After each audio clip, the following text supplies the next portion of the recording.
Morning பிரேக்ஃபாஸ்ட்டுக்கு protein அதிகமாக இருக்கிற உணவு சாப்பிட்றது நம்ம ஹெல்த்துக்கு ரொம்ப ரொம்ப நல்லதுங்க. பச்சை பயிரில் அதிகமான அளவு ப்ரோட்டீன் இருக்குது.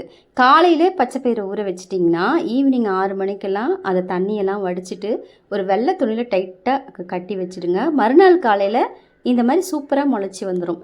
இப்போ முளை கட்டி வச்சுருக்கிற இந்த பச்சை பயிரை ஒரு மிக்சி ஜாரில் சேர்த்துக்கோங்க. ஒரு விரல் சைஸ் இஞ்சி, 5 பச்சை மிளகா, ஒரு கொத்து கருவேப்பிலை, 1 டீஸ்பூன் சீரகம், கொஞ்சமாக உப்பு சேர்த்துட்டு அரைக்கட்டு கொத்தமல்லி தண்டோடு நல்லா வாஷ் பண்ணிவிட்டு சேர்த்து நல்லா அரைச்சி இந்த மாதிரி ஒரு பாத்திரத்தில் எடுத்துக்கோங்க.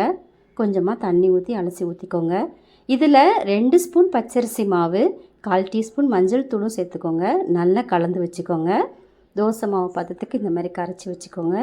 இப்போ அதே மிக்சி ஜார்லேயே ஒரு 5 வரமிளகா, 2 கட்டி பூண்டு தோலோடு சேர்த்துக்கோங்க. ஒரு பெரிய பல்லாரி வெங்காயம், 3 தக்காளி பழம், கொஞ்சமாக உப்பு, ஒரு குட்டி நெல்லிக்காய் அளவுக்கு புளி சேர்த்துட்டு கொஞ்சமாக தண்ணி ஊற்றி அரைச்சிக்கோங்க. அரைச்சிட்டு இதுக்கு ஒரு தாளிப்பு ரெடி பண்ணி சட்னி ரெடி பண்ணி வச்சுக்கோங்க. இந்த சட்னி ரொம்ப சூப்பராக இருக்கும் இந்த தோசைக்கு சாப்பிட்றதுக்கு.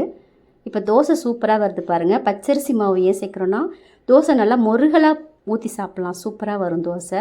இப்போ கேரட்டு வெங்காயம்லாம் போட்டுட்டு இதில் முட்டை கூட உடச்சி ஊற்றி சாப்பிட்டிங்கன்னா இன்னுமே சூப்பராக இருக்குங்க. அதுவும் நல்ல ப்ரோட்டீன் தான். இந்த மாதிரி செஞ்சு கொடுங்க. மார்னிங் ரொம்ப நல்லாயிருக்கும். தேங்க்யூ.